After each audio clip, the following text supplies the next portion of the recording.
বিচার ব্যবস্থার নামে নাকি সরাসরি কিছু বলা যায় না।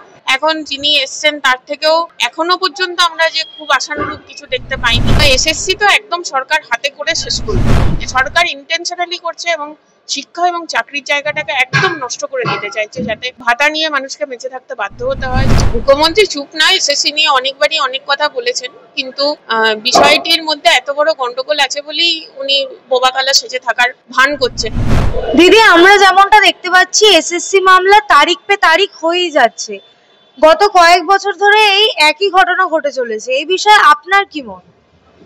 যে কোনো চাকরির পরীক্ষা, বিশেষত এসএসসি, যার উপর একটা বড় অংশের ছেলে মেয়ে নির্ভর করেছিল, একটা অংশের গোটা ভবিষ্যৎ মানে শেষ হয়ে গেল।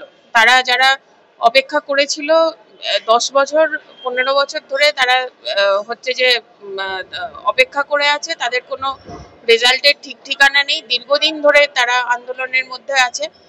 একটার পর একটা সরকার যুক্তি দিয়ে যাচ্ছে, সেইটা আবার বেরোচ্ছে, তার এগেনস্টে আবার মামলা। এই প্রসেসটা এগোচ্ছে, কিন্তু চাকরি পাওয়ার প্রসেস, তাদেরকে চাকরি দেওয়ার প্রসেস, কোনোটাই এগোচ্ছে না। আগে প্রধান বিচারপতি ছিলেন চন্দ্রচূড়, এখন প্রধান বিচারপতি আছেন সঞ্জীব খান্না। কোনো কি আশাবাদী আপনারা কোথাও গিয়ে? বিচার ব্যবস্থার নামে নাকি সরাসরি কিছু বলা যায় না, তো যাই হোক, বিচার ব্যবস্থা শ্লথ একটা গতি ভারতের যেটা আছে, সেটা আরো আরো বহু ক্ষেত্রে খুব মারাত্মক অসুবিধা তৈরি করে, আরো বহু ক্ষেত্রে অনেক সমস্যা তৈরি করে। সেই রকম একটা জায়গায় আমরা দেখতে পেয়েছি এর আগে আমরা যথেষ্ট হতাশাজনক অবস্থা ছিলেন। এখন যিনি এসছেন তার থেকেও এখনো পর্যন্ত আমরা যে খুব আশানুরূপ কিছু দেখতে পাইনি, কিন্তু আশা করব ভারতের বিচার ব্যবস্থার যা ধারা বা মানুষ সেখানে ন্যায় পেতে যায়, তারা নিশ্চয়ই ন্যায় পাবে, এটা আশা রাখি। চন্দ্রচূড়ের বেলায় আমরা দেখেছিলাম তারিখ পে তারিখ তিনি কোনো তৎপর সেরকম কোনো ব্যাপারও তার ভিতরে আমরা দেখতে পাইনি, কিন্তু এখন যিনি বিচারপতি আছেন তিনি খুবই পজিটিভলি এই কেসটা হ্যান্ডেল করছেন।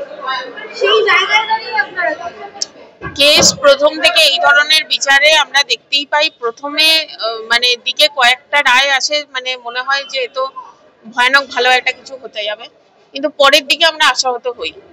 উনি প্রথম থেকে যেটা করেছেন, দেখুন, চাকরির মামলা এখনো পর্যন্ত যা মূল বিষয়, তাতে যে খুব একটা হস্তক্ষেপ হয়েছে বাস্তবে তা হয়নি, কিন্তু উনি যে বিষয়গুলো নিয়ে বলেছেন সেগুলো এটা আশা জাগায় যে মানুষ বিচার পাবে। তো এটা যদি হয়ে থাকে, খুব অনেস্টলি হয়ে থাকে, তাহলে ভালো হবে।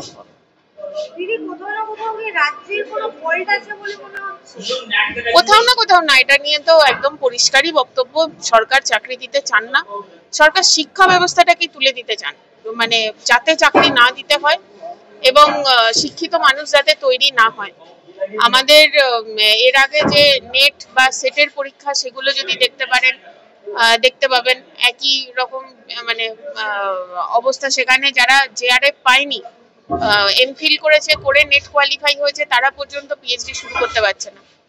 এইরকম হাজারো স্টুডেন্ট আছে, সেইগুলো আসন সংখ্যা কার্যত কমিয়ে দেওয়া, যাতে উচ্চ শিক্ষার ক্ষেত্রে মানুষ সুযোগ না পায়। স্কুলগুলোর অবস্থা চূড়ান্ত বেহাল, সরকার নিয়োগ হচ্ছে না তাই স্কুল চলছে না, স্কুল চলছে না তাই শিক্ষক নিয়োগ হচ্ছে না, তাই স্কুল চলছে না, আবার স্কুল চলছে না তাই শিক্ষক নিয়োগ হচ্ছে না। সরকার এরকম একটা খেলাই যাচ্ছে, এবং পাশ করলে চাকরি দিতে হবে এবং মানুষ শিক্ষিত হবে, এই গোটা ব্যবস্থাটাকে সরকার তুলে দিতে চাইছে খুব সুপরিকল্পিতভাবে।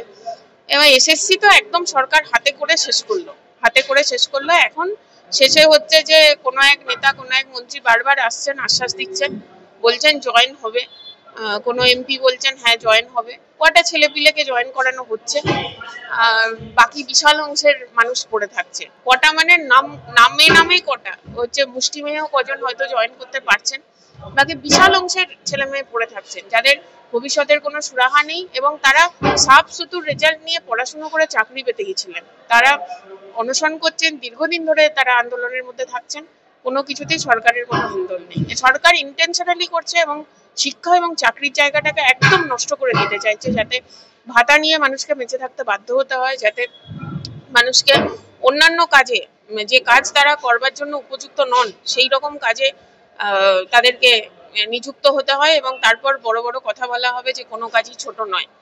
একটা ছেলে যে ফুটবল খেলতো, সে ছোট থেকে ফুটবলার হওয়ার স্বপ্ন নিয়ে বড় হয়েছে, তাকে আপনি জোর করে হচ্ছে ইংরেজি পড়াতে শুরু করলেন এবং বললেন তোমাকে শিক্ষক হতেই হবে, তার স্বপ্নটা মরে যায়। কাজ ছোট নয় তো কোনোটা বুঝতেই পারলাম, কিন্তু এই যে যারা শিক্ষকতা করবে বলে বেঁচে আছে, তারা একটা অন্য রকমের কোনো মতে মাথা গোঁজার ঠাঁইয়ের ব্যবস্থা করে নিচ্ছে, এইটা খুব একটা সরকারের মুখ উজ্জ্বল করে না এবং ইন্টেনশনালি করছেন ছেলে মেয়েগুলোর ভবিষ্যতের উপর দিয়ে আরো কিভাবে মানুষকে বশীভূত করে রাখা যায় তার বাজি খেলছেন সরকার। আমাদের মুখ্যমন্ত্রী চুপ কেন তাহলে?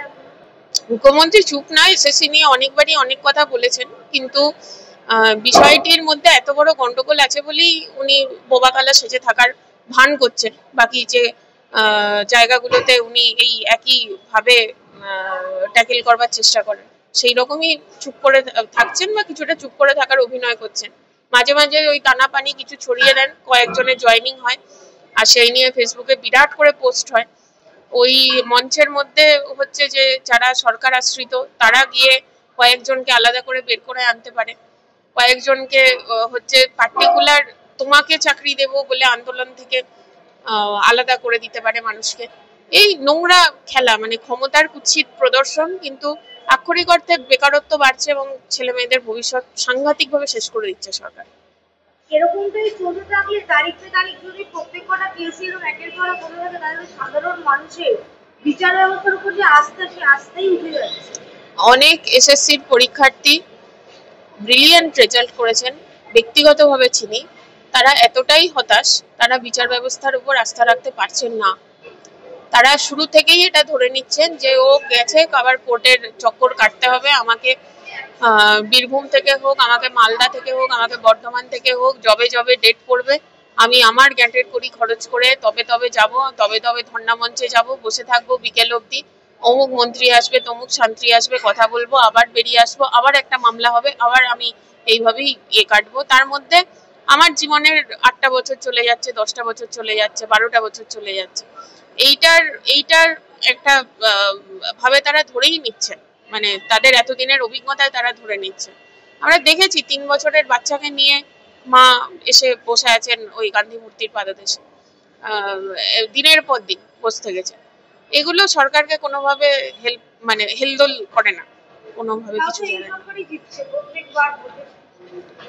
সেইটার একটা এরা ভোটে জেতার সহজ পদ্ধতি তৈরি করছে, সহজ বলবো না, খুব ইন্টেনশনালি একটা পদ্ধতি তৈরি করছে, সেইটাকে বারবার কাজে লাগাতে চেষ্টা করছে। একটা সময় পর্যন্ত এই যে স্ট্রিট স্মার্ট একটা ব্যাপার, এইটা কিছুটা সময় অবধি কাজে লাগবে, তারপর কিন্তু এটা মারাত্মকভাবে বুমেরাং হবে। যতক্ষণ কাজে লাগবে ততক্ষণ এরা আনন্দ করে নেবে, তারপর কিন্তু এই যে গোটা, এবং সেটা মজার বিষয় নয় যে দেখো তোমরা করেছো এবার তোমাদের কিরকম হচ্ছে, এটা ফলটা কিন্তু সোসাইটিকে ভোগ করতে হবে।